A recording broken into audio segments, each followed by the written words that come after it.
You're watching the news with me, Tanima Biswas. Our top story. 8 former officers of the Indian Navy have been handed death penalty in Qatar following allegations of spying. Calling the judgment shocking, the Foreign Ministry said that it would not comment much on the case given the confidential nature of proceedings, but assured that it would contest the case. The men, including decorated officers who once commanded major Indian warships, were working for Dehra Global Technologies and Consultancy Services, a private firm that provided training and related services to Qatar's armed forces. Sources said some of them were working on a highly sensitive project, the Italian technology-based midget submarines with stealth characteristics. Captain D.K. Sharma, what can you tell us about these officers and that one sailor? Vishnu, good evening, and good evening to all the viewers. It's a shocking thing which has happened today. But let me tell you, all of them, all 8 of them have done their bit for the Navy. They are having an unblemished career. And Vishnu, let me tell you, a few of them have held positions, whether in the fleet staff or in the staff college as instructors. They are brilliant people. If you see their records, Gill was the President's gold medal when he did this training, and after that he has been amongst the cream. Then I know B.K. Verma, I know Purnendu Tiwari. He was the fleet navigating officer. He has commanded that time the newest of the new ships, LSTL Magar, and he has also commanded the minesweeper. So all of them, I have interacted with them extensively during my career in the Navy. Brilliant people, they can't do all this, but I don't know how they have landed into this trap.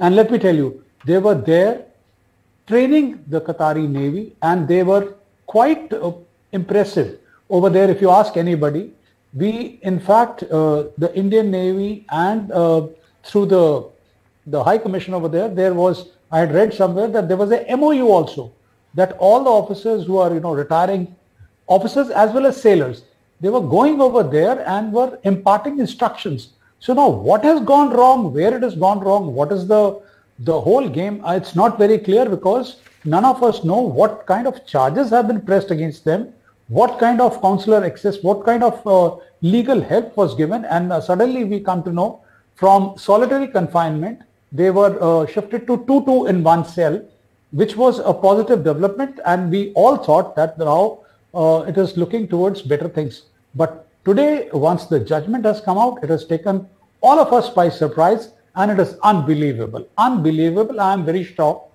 that our government will leave no stone unturned and will appeal it in the higher court or whatever is required. And our relation with all the countries in the Middle East, it is very good, and it is not possible that without any fair trial or whatever needs to be done, has to be done, and these people have to be brought back, come what may.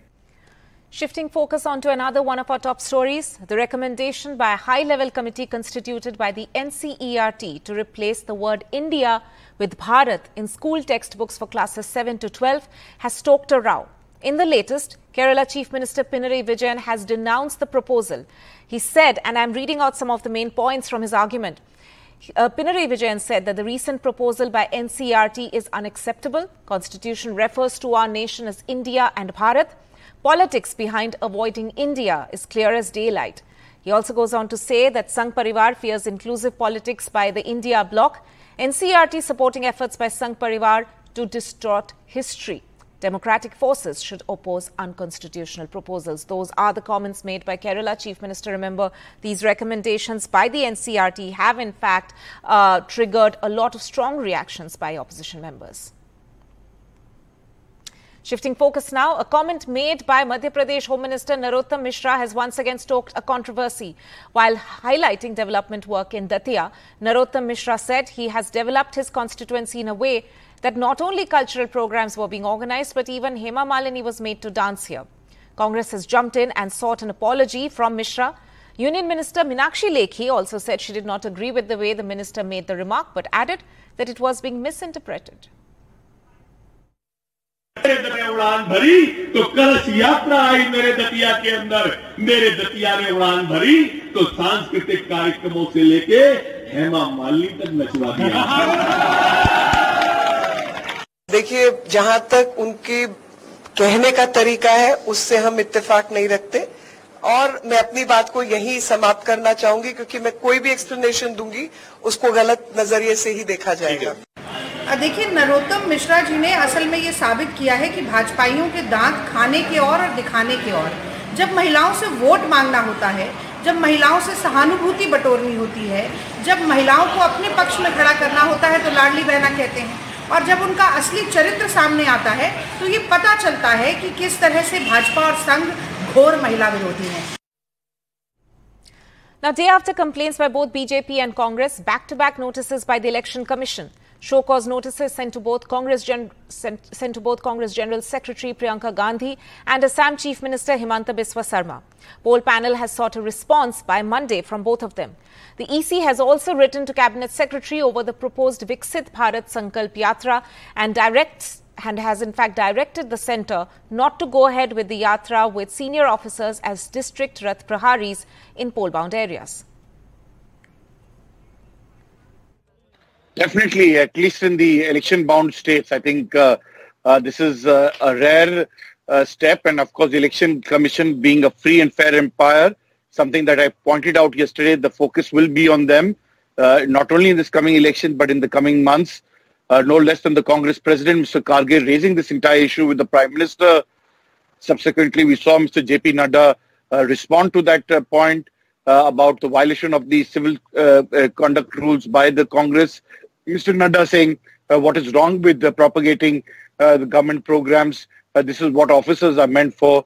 The Election Commission stepping in after a Congress complaint and ensuring that there will be a free and fair election in those 5 states, and ensuring that no senior officer or any official will be used for this government program that is being planned in those states. Having said that, the real focus, of course, as you rightly pointed out, will be on those show cause notices to Priyanka Gandhi Vadra as well as Mr. Himanta Biswa Sarma. There was another complaint against the Home Minister, Mr. Amit Shah, which they haven't taken cognizance. So we'll have to wait and see how the opposition responds to this entire point, because the Election Commission has come under greater scrutiny in the last few elections, and that's something that we will have to wait and see, because it's very important to have a free and fair empire in these elections, not only for the state elections but also for the general elections. Right, Prime Minister Modi was in Maharashtra today, and in the presence of Ajit Pawar on stage, he made a veiled dig at Sharad Pawar. Commenting on 7 years of Sharad Pawar as the Agriculture Minister without taking Sharad Pawar's name, Prime Minister asked, what had the senior leader from Maharashtra done for farmers then? हम सच्ची नियत से किसान के सशक्तिकरण में जुटे हैं, लेकिन कुछ लोगों ने महाराष्ट्र में किसानों के नाम सिर्फ और सिर्फ राजनीति की है। महाराष्ट्र के एक वरिष्ठ नेता केंद्र सरकार में कई वर्षों तक कृषि मंत्री रहे हैं।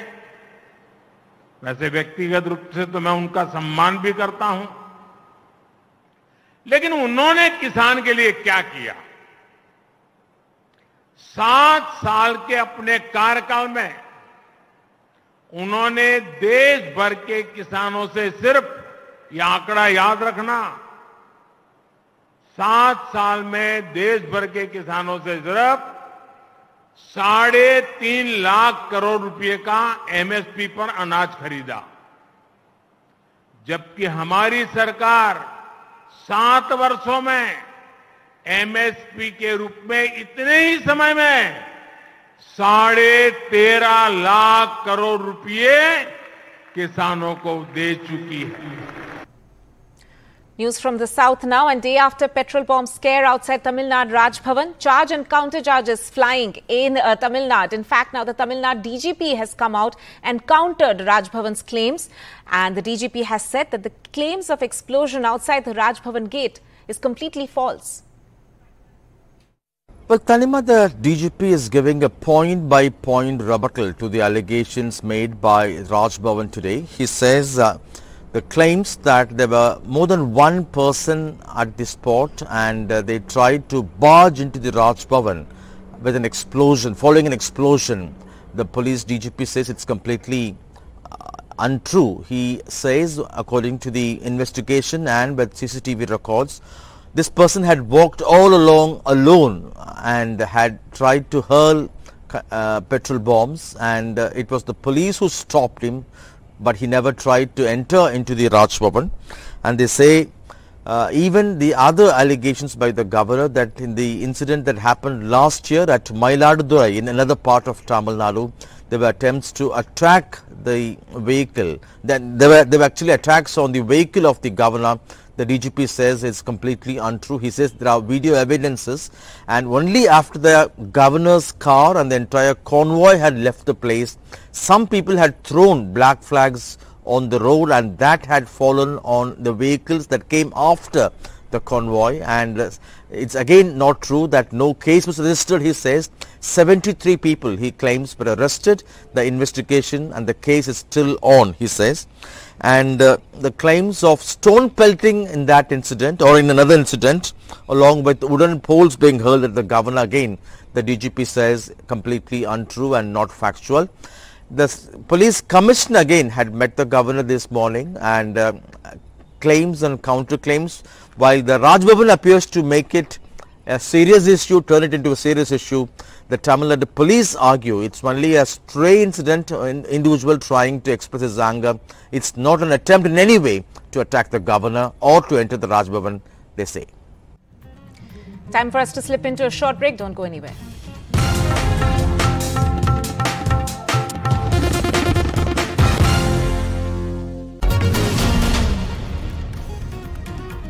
Welcome back. Now, ED action today in two opposition-ruled states. The ED raided the home of State Congress President of Rajasthan, Govind Singh Dostara, and summoned CM Ashok Gehlot's son, Vaibhav Gehlot, in a 12-year-old FEMA case. The Enforcement Directorate also searched the home of Bengal Minister Jyotipriya Malik in connection with the alleged ration distribution scam. Bengal Chief Minister Mamata Banerjee trained her guns on the BJP, saying she was ready to fight vendetta politics of the BJP. With an election less than a month away, the ED went for the jugular, hitting Ashok Gehlot where it hurts. The ED also raided the home of State Congress President Govind Singh Dostara and summoned Gehlot's son, Vaibhav, in a 12-year-old FEMA case. Also under the scanner, Om Prakash Hudla, an independent MLA, recently given a Congress ticket. ऊपर के दबाव के बगैर ना ED आ सकती है, ना CBI, ना इनकम टैक्स आ सकती है। जहाँ-जहाँ चुनाव होते हैं, वहाँ जाके ईडी छापे डालती है, चुनाव हम जीतते हैं। आप सोच सकते हैं इसका मतलब क्या हुआ? सवाल पीसीसी प्रेसिडेंट का नहीं है, सवाल मेरे सन का नहीं है, सवाल है कि पूरे देश के अंदर आतंक मचा रखा। ये मामला तो 12 साल पहले, 13 साल पहले भी यही आरोप लगाए गए थे, तब भी हम लोगों ने इसका जवाब दे दिया। देश की जनता समझती है कि क्यों चुनाव में जब आचार संहिता हो गई तभी इनको याद क्यों आ रही है। The BJP, on the other hand, wants to make the paper leak scam an election issue. लेकिन अब जनता काट की हांडी बार-बार नहीं चढ़ती, इसलिए गारंटी किसी की है तो मोदी जी ने जो कहा वो करके दिखाया। जनता को विश्वास है भाजपा और आदरणीय मोदी जी के ऊपर। It's become a high-stakes political battle in Rajasthan, with the Congress calling it a witch hunt and the BJP saying, if you've got nothing to hide, then why are you afraid of investigating agencies? Ashok Gehlot found support from Mamata Banerjee. किसी को बोलने का मौका है तो उनको जाके ED red कर देता है। With central agency raids in two opposition-ruled states, Mamata Banerjee trained her guns on the BJP after the ED raided the home of senior TMC Minister Jyotipriya Malik in connection with an alleged ration distribution scam. Every day they are disturbing my minister's house, their wives, their family members. Forget my family members. Even puja time also they are not spared. Same thing they are asking. Send the paper before 42 years ago. अरे भाई तब तो अभिषेक जन्म ही नहीं लिया. So is it the malafide intention or not? आज जब राजस्थान में इलेक्शन है, पॉलिटिकली फाइट करो। हम इस विषय पर नजर रख रहे हैं, पूरा पार्टी देख रही है। हम चाहते हैं कि इसका सही इन्वेस्टिगेशन हो और जो अपराधी है वो पकड़ा जाए। A more than 12-hour-long search at the home of senior Trinamool Congress Minister Jyotipriya Malik. The Trinamool Congress, right from the top, starting from Chief Minister Mamata Banerjee, claims this is political vendetta and the central agencies are acting at the behest of the BJP, while the BJP backs the action of these agencies, saying they are simply doing their job. But beyond the investigation in these cases of alleged corruption, what seems to have gained center stage is the politics over the action of central agencies. With camera person GD Shankar in Kolkata, Saurabh Gupta, NDTV. International news now, and the United Nations General Assembly has called a special emergency session on the Israel-Hamas war. This amid a continuing deadlock at the Security Council and escalating humanitarian crisis in Gaza. This comes on a day when Israel carried out a targeted raid in northern Gaza using tanks. Pictures of Israeli tanks rolling into Gaza. This is not a full-fledged ground invasion, but another quick raid to strike at terrorist cells, destroy missile launch posts, and get more information about hostages. כל אנשי החמאס הם בני מוות. מעל האדמה, מתחת לאדמה, בתוך עזה, מחוץ לעזה. Standing strong. American President Joe Biden says that one of the reasons for the Hamas attack may have been efforts to integrate Israel in the region, linking it to the India-Middle East-Europe corridor. The agreement was signed during G20 in Delhi by India, US, European Union, France, Germany, Italy, Saudi Arab and UAE. I'm convinced one of the reasons Hamas attacked when they did, I have no proof of this, as my instinct tells me, is because of the progress we were making towards regional integration for Israel and regional integration overall. And we can't leave that work behind. Meanwhile, with Israel continuing airstrikes in Gaza, the situation is dire. Israel is against sending any fuel as aid into Gaza, as they say it will be used for launching more rockets into Israel. But WHO says without fuel, patients in hospitals have no chance of survival. If there is no fuel, then babies in incubators who need that life support will simply die. And many more people will suffer. People who are on dialysis for renal problems will basically lose any chances to survive in a longer term. Hamas claims that more than 6,500 Gazans have been killed in Israeli air attacks, but now there are questions on these claims. Moreover, while the ground offensive seems imminent, Israel seems to be holding off for now. In Delhi, Kadambini Sharma for NDTV.